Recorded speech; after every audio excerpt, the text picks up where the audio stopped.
The contrasts of thought and motion and what despite change, makes me, is something undertaken as per moments in the day. The difference was everything I had to know about myself and like despite what tries to define the me that knows that.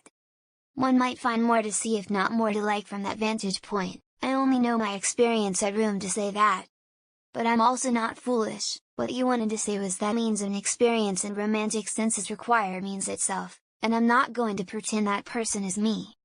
However, I'm not going to let that mean I need to hate my life despite that, much less someone else on someone else's behalf.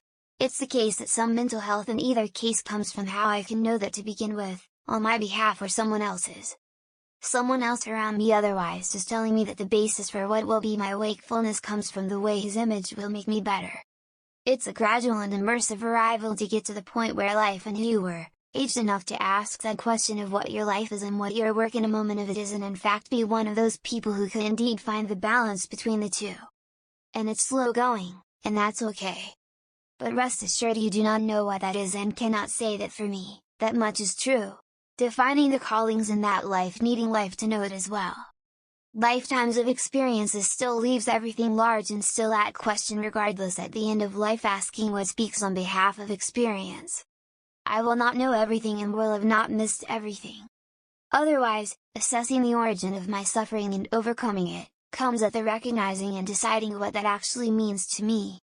I am a contemplator of more sentient issues in life as it is interesting. I am efficient at this. I am also really bad at math.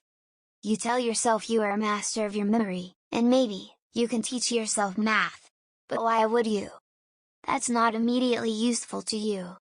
Feynman's method of teaching oneself a subject is useful, but you are also often at the quelling of stray questions, but still, all knowledge and usefulness put into one you are. Thoughts I don't need as a statement, kinda negates how people are beings with thoughts anyways. We all come from somewhere and from different parts of ourselves. It's an emergent and very unformulated process of being. But it is also part of the experience.